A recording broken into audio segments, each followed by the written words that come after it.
everyone, welcome to Love, Faith, and Hope, Cafecito with Rose. Coffee. So this video is going to be my story of when I contracted bacterial meningitis. A lot of friends and family have reached out to me privately and telling me that this should be my next video, as it is a very powerful story. And I'm not just saying that only because I lived it and I'm being biased, but I'm saying it because it is a true story of God's love and mercy and the power of prayer, the power of family, the power of God's healing hands. And this video was recorded a few days ago. And as I had mentioned previously, this story is very, very long. I have told this story plenty of times. I've been asked to share it at church, at other places, and different gatherings. Sometimes when we meet new people and it just comes up in conversation, and I get asked, oh, well, tell the story of when you got meningitis. And I've always given maybe like the 10-minute version, 10 to 15-minute version, short summary of it, but I have never gone into detail as I did in this video. And as I had mentioned, it is long, so I have cut it into 3 parts. So grab your cup of coffee, sit back, relax, and enjoy part 1 of surviving meningitis. I need to give a little backstory of what was going on at this time when I contracted bacterial meningitis. At this time, I was 22 years old. This was August 2007. And I was going through a lot of heartache, a lot of pain. I had a lot of unforgiveness and bitterness in my heart. I was angry because of some things that had happened to me a few years prior. And so I was acting out the way I was projecting those feelings, those emotions, that pain. I was projecting them in ways that were harmful to me, my mind, my body, my spirit. I was partying, I was drinking, I was with, just living that lifestyle. And I had never told anybody what was going on at that time in my mind. I was going through depression. I had low self-esteem. There was just so many things that were happening in my mindset at that particular time. And it had been going on for a few months leading up to August 2007. It was just getting worse and worse and worse. And I wasn't vocalizing what was happening within myself. I wouldn't share with my friends. I wouldn't share with my family. I was just keeping it all inside. And as I mentioned in my previous video, if you haven't seen it, go ahead and check it out, because it gives a little backstory of who I am and what I've been through and what has led me up to this point where I am today in my life. But in that video, I shared that growing up in a Christian home, or if you have been in the Lord for a long time, or for a period of time, sometimes you can get backtracked if you're not rooted, or if you haven't fully surrendered everything 100% to God. Hurts, pain, heartache, whatever it is, old memories, traumas, whatever. If you haven't 100% given it to God, then when those memories pop up, or traumas happen, or triggers happen, memories of those traumas and it triggers, you can easily go into a spiral. And because you're not, especially if you're not vocalizing, if you're not voicing it, if you're not telling people, hey, I'm going through this, I'm going through that, you can easily go down a spiral. And so that's what was happening with me, because I wasn't vocalizing it. I wasn't sharing my thoughts, my feelings, what was going on at that time. And so I was keeping it inside, and so I was just spiraling down. So one of my sisters, my sister Ruthie, she was living in San Marcos at that time. She was living there with her husband at the time, her ex-husband now, my nephew Josiah, and they were living in San Marcos, and they would come down every weekend. I was living with my parents. I had been living with them for like about a year. All throughout my 20s, I was always in and out of my parents' house. And so this was one of the times that I was living with them. And my sister and her family would come down and they would stay the weekend with us. But every Friday and Saturday night that she was there, it would turn into big arguments because I would go out. I would go out, and she knew what I was doing. She wasn't dumb. She knew the lifestyle that I was living, and she was trying to get me to stop. But it would turn into big arguments until one day, it was a Friday, she and her family came down, and me, my dad, and my sister, we were going somewhere. I honestly don't remember where we were going. My dad was driving, I was in the front seat, and my sister was in the back seat. And she tells me, Rose, I need to talk to you. I look back at it now and I'm wondering, I wonder if they did that purposefully, had me alone in the vehicle to talk to me. Now that I look back, that's a question I need to ask my sister. So my sister says, I need to talk to you. I had a dream about you. So I'm like, okay. And my dad tells me, listen to her, listen to the dream. So I'm thinking to myself, my dad already knows, she's told him the dream, and so now they're gonna tell me. So my sister tells me that she had a dream that I was driving and I had a friend with me. She told me the name of my friend. I'm not gonna mention names on this video. So it was me and my friend, and we're driving, and all of a sudden 2 reapers appear. One behind me and one behind my friend. Me and my friend could not see the reapers, but they were there, and we're driving. She says that then the dream changed to where I was carrying boxes as though I was moving, and I was carrying boxes, and my friend who was in the vehicle with me in the dream, she tells me, Rose, what are you doing? Where are you going? What are you doing? And you know how dreams where they're zoomed in into a scene and then they zoom out so you could see, you know, the whole scenery? Well, she said the dream that it began to zoom out. And when it zoomed out, I was moving into, because I had mentioned, when my friend asked me what I was doing, I told her I was moving in, and that's when the dream zoomed out. And when the dream zoomed out, I was moving into a house that was placed in a graveyard, in a cemetery. And that was the dream. And to be honest, when she told me that dream, I was left with, wow, you know, that's a very scary dream, you know? And my dad tells me, you know what that dream means, right? And he tells me death is surrounding you. And they both proceeded to have a conversation with me about the lifestyle that I was living, and that's the road that it was leading to: self-destruction, death. And I was being respectful and hearing them out, but it was really going in one ear out the other.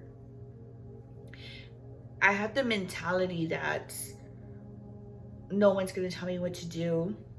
I'm 22 years old, I'm living my life, and this is how I'm gonna live it, and that's it. I'm an adult and nobody can tell me what to do. That was the mentality that I had. And when I heard that dream, as I mentioned, I was left in shock and a little troubled, scared. But then the thought came to me of, it's gonna sound crazy, it's gonna sound silly, but this was an honest thought that came to mind. I said to myself, nothing's gonna happen to me. Nothing's gonna happen. My dad's praying for me. My dad prays for me all the time. He prays for me when I go out. So I know that God's protection is over because my dad's praying for me. And then I said to myself, and if something does happen, I'll just ask God for forgiveness in my last moments and I'll make it to heaven. Sounds a little silly, right? But unfortunately, I know there's a lot of people that do think that way. And so I had that thought, and so I went on with my life. The next day, which was a Saturday, I had a party to go to, and I was getting ready to go out. And my sister was not saying a word. As I mentioned, every weekend it was a fight, even to the point from the moment I would start getting dressed to go out, she would start and we would argue and it would turn into a screaming match. And she wasn't saying anything. I didn't really notice until I left. When I was walking out the door, I said, bye everybody. And everyone was, bye. And my sister tells me, bye, be careful. And I'm thinking to myself, she didn't tell me anything. All right, cool. You know, she finally left me alone. So I went out. That was a Saturday. Now, 3 days later, it's Tuesday, August 21st, 2007. I was by myself at home. My parents had gone somewhere, run an errand. And all of a sudden, I start getting this headache. Pounding headache. I've had migraines before, but it was worse than a migraine. I have never ever experienced a headache this bad ever since then. The best way I can explain it, as though as someone was hitting my head with a hammer. And it would not go away. I took Tylenol, Motrin, medicines, and nothing was taking the headache away. My parents got home, and I remember telling my mom, Mom, I have this headache that won't go away. It hurts really bad. And she said, well, take some medicine, take some Tylenol. And I'm like, I already did, but it's not going away. And she was like, okay, well, just get some rest, lay down. And it was now 10 o'clock at night. And I was getting ready for bed because the next day I was going to start a new semester of classes. And so I laid down. It's 10 o'clock at night. I laid down, and literally from 1 second to the next, just like that, I started getting chills. I was so cold. I was shivering so badly, and I could not get warm. I put on 2 pairs of socks, sweats, a t-shirt, a sweatshirt, 3 blankets, and I'm still shivering. We live in Texas, San Antonio, Texas. So it gets hot here, especially in the month of August. And I was cold. I could not stop shivering. And so I wanted my dad. And my dad came into the room. I have always wanted, ever since I was a little girl, and I know my sisters were the same way, whenever we got sick, we always wanted our dad next to us. Yes, my mom took care of us. She would give us medicines, make sure we were okay, and all of that. And she would tend to us. But we always wanted my dad. And I was 22 years old and I still wanted my daddy, right? So my dad comes in and he's praying for me. And my mom is actually yelling at me, telling me in Spanish, you see, you shouldn't have gone out. Now you're sick and you're supposed to go to school tomorrow. And la la la la. So she's going on and on and on, right? And my dad, you know, he's there. He's praying for me. And he said that I did not fall asleep till like about 4:30 in the morning because I was up all night just shivering. I was just shaky and I could not get warm. And so now it's the next morning and my mom wakes me up because I hadn't woken up yet and I had to go to classes. So she wanted to be sure that I was going to go to school. So she woke me up and she tells me, Rose, are you going to go to class? Are you going to go to class? I said, yeah, Mom, I'm going to go. And so I sat up. As soon as I sat up, I laid right back down. I couldn't. The room was spinning. My head was pounding. My body was aching. I was feeling nauseous. The whole thing. And so I told my mom, no, Mom, I can't. And of course, she started yelling at me again in Spanish. Ay, Rosa, that's why you shouldn't have gone out, and and now you're sick, and now that's how you're gonna start the new semester, that's how you're gonna start school, and like she's going on and on and on. And I'm like, Mom, I'm sorry, but I don't feel good, you know? And she's like, I want to pues. You know, so she goes, and I fall back to sleep. And then it's like around 10 o'clock or so in the morning, and she comes and tells me that her and my dad, they were going to go run an errand with my grandmother. They had to go take her to go do something. So I tell my mom, okay, Mom. And I told her, Mom, I still had to go get my books. You know, I hadn't gotten my books yet. Financial aid was late. I finally got my financial aid and so I had to go buy my books for classes. So I told my mom, when you and Dad get back, I said, do you think Dad can take me to go get my books? And she tells me, yeah, of course. You know, of course, we'll be back later on. I said, okay. So they left. Now it's 2 o'clock in the afternoon. My parents get home. And so my mom checks on me. How are you feeling? I'm like, Mom, I don't feel good. I said, but I had to go get my books.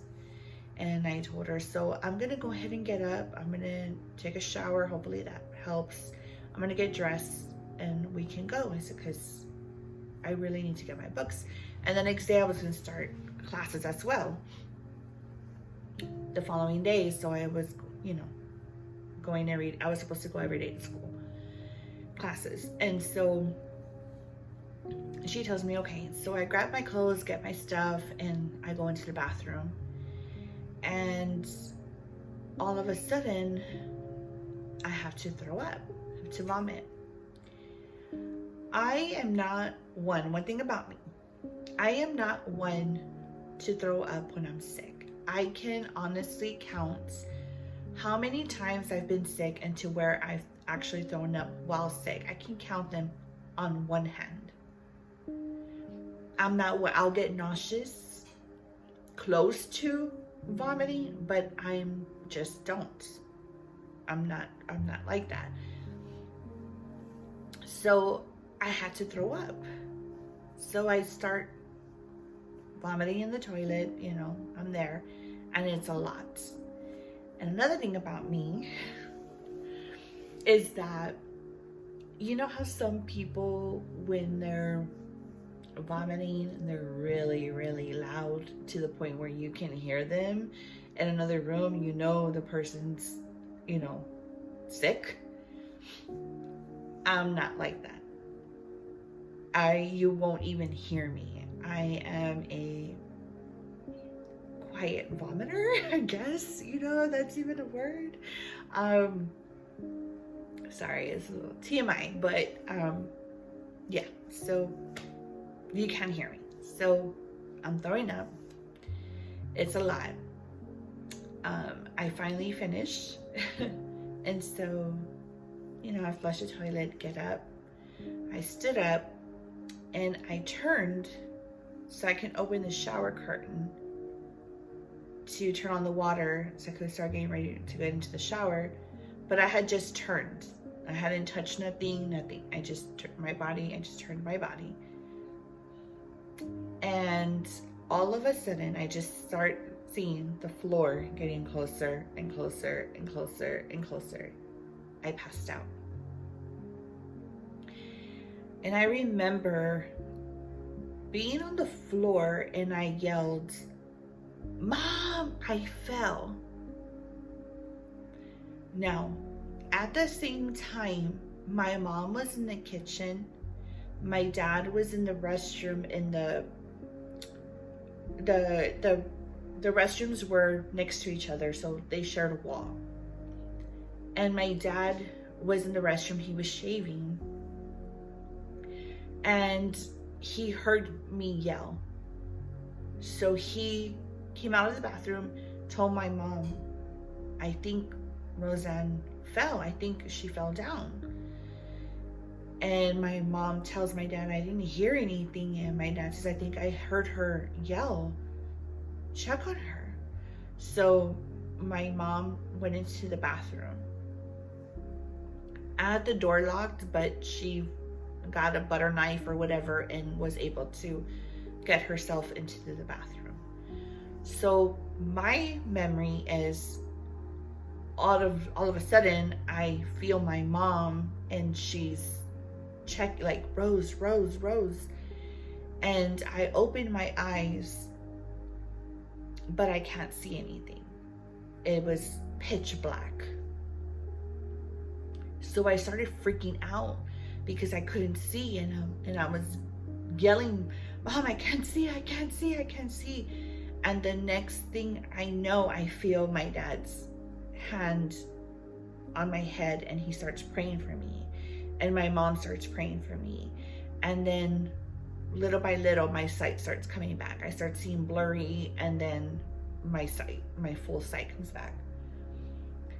It was a matter of seconds. I know the way I'm telling it seems a little longer, but it was a matter of seconds.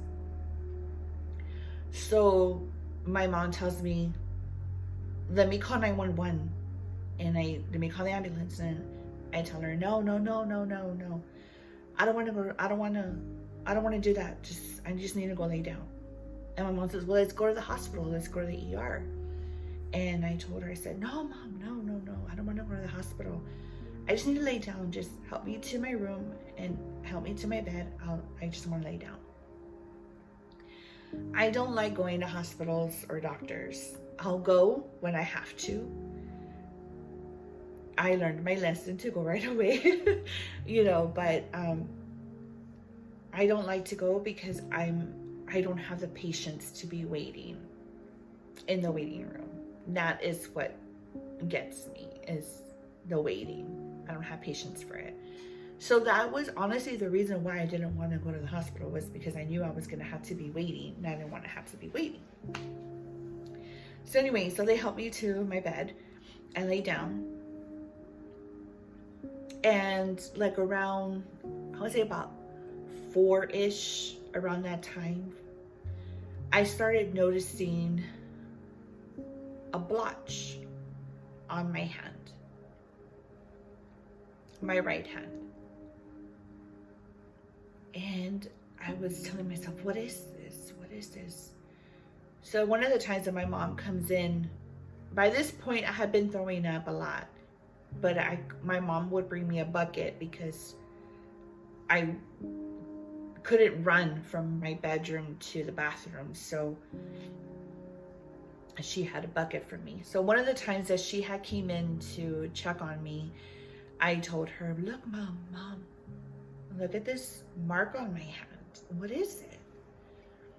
And she tells me, maybe it's a bruise. Maybe it's a bruise because she said when you fell down, and she tells me because when she found me in the bathroom, when she went in, I was crooked. She said I was like laid on the floor, but in a weird position. And my hand, the hand that had the blotch, was crooked. And we honestly, neither myself nor my mom know whether or not I hit my head on the tub. Because when she found me, I was right next to the tub. My head was actually touching the tub. So we don't know if I hit it or if not. Till this day, we don't know. There wasn't any bleeding or marks or anything like that, or bumps on my head. So we're assuming that no, I barely missed it. So anyway, so she tells me that's probably a bruise. And I said, yeah, that makes sense. That makes sense. So we left it at that. Around 6 in the evening, my sister Rachel and my brother-in-law Tony, they show up and they come into the room and they pray for me.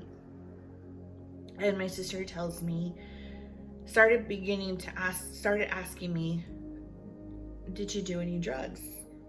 Are you on any drugs? And I said, no. I said, no, I don't do drugs. They were trying to figure out why I was feeling the way I was feeling, especially the fact that I passed out and stuff. So that was what really worried my mom, was that I passed out and then I couldn't see. So all of those things, my mom was really worried. She was freaking out, and she wasn't showing me that she was freaking out.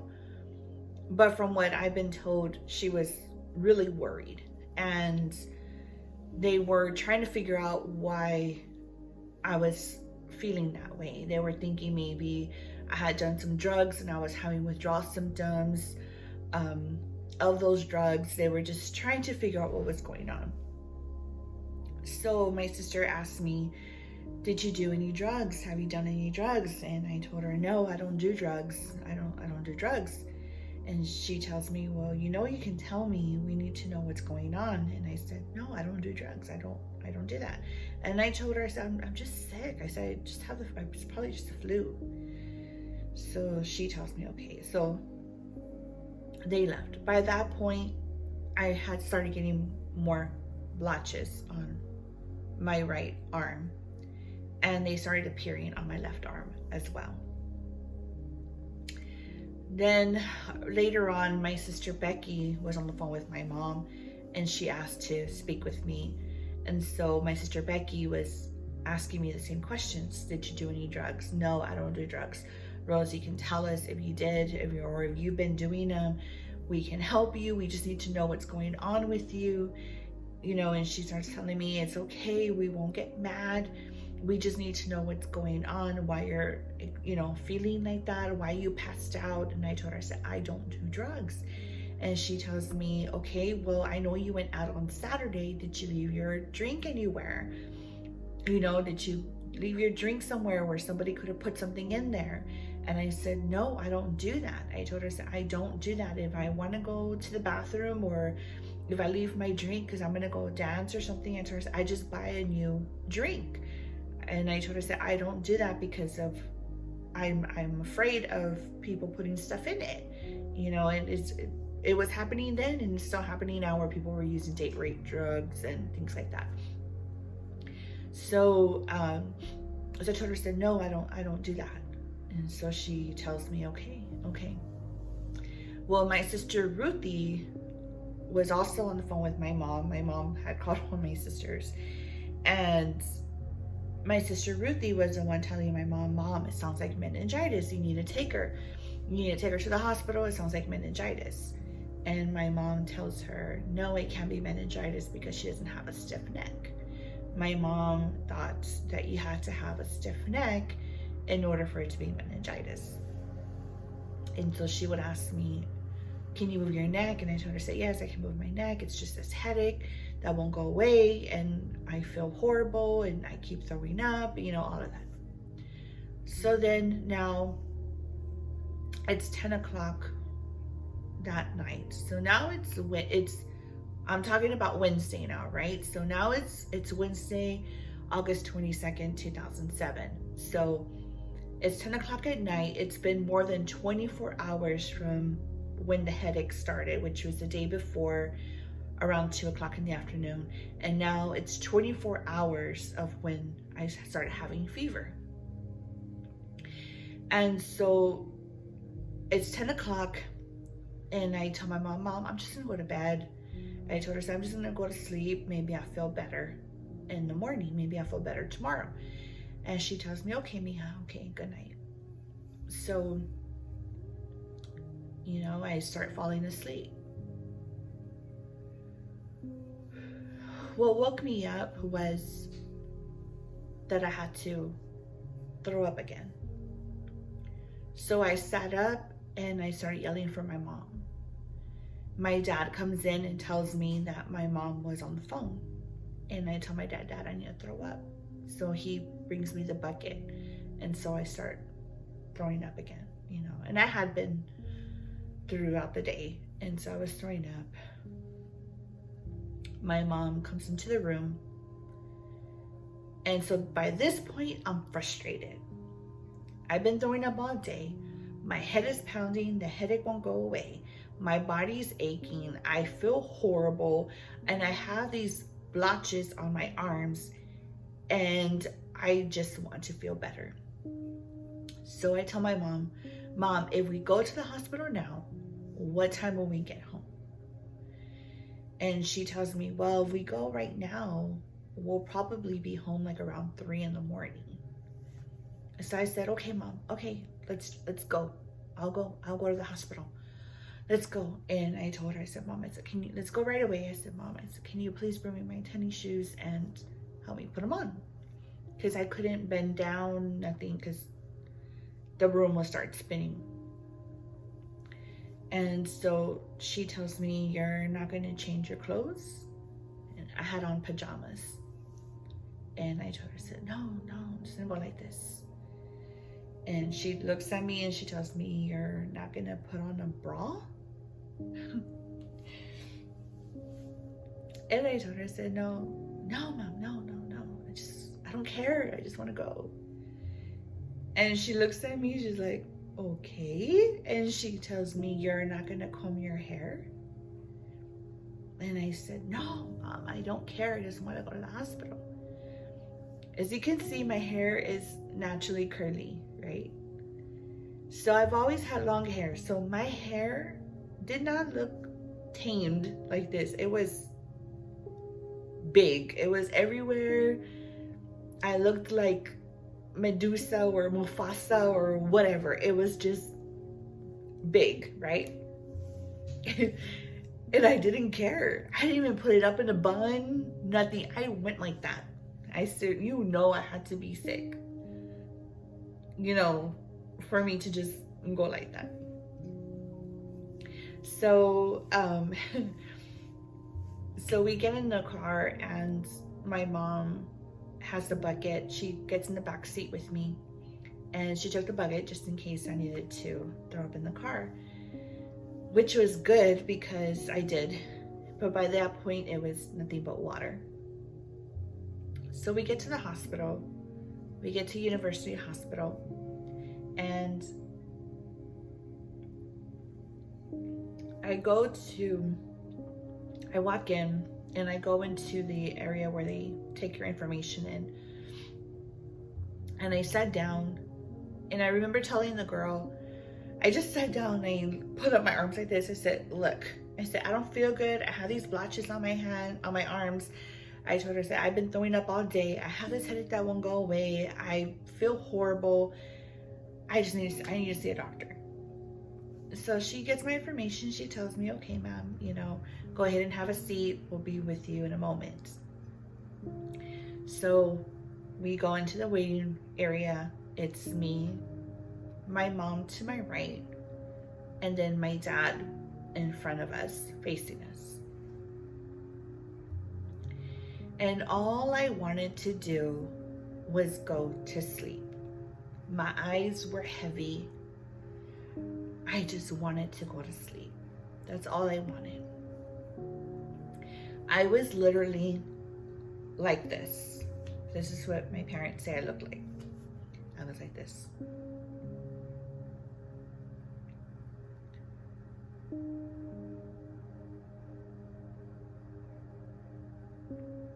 Just like that. Just wanting to go to sleep. And my mom would tell me, Rose, wake up, wake up. And I would look at her and I would tell her, oh, I just want to go to sleep. How much longer? How much longer are they going to take? And she would tell me, just wait, just wait, wake up. Little did I know that I was dying. So about what seemed like forever, but in reality, I think it was like about 20, 25 minutes or so when they called me to triage. So this is like around almost a little bit past 11 o'clock at night. And they call me to triage. I go, I sat down. And that's the last thing I remember. I blacked out.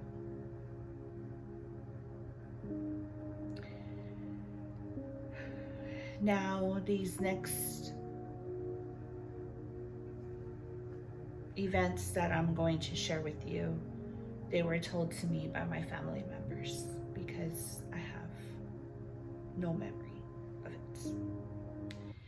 I hope you've enjoyed part 1 of surviving meningitis. Don't forget to subscribe, hit that notification bell so that way you will be notified of when I upload our next video. Stay tuned for part 2 of surviving meningitis next Sunday. Thank you. God bless. See you soon.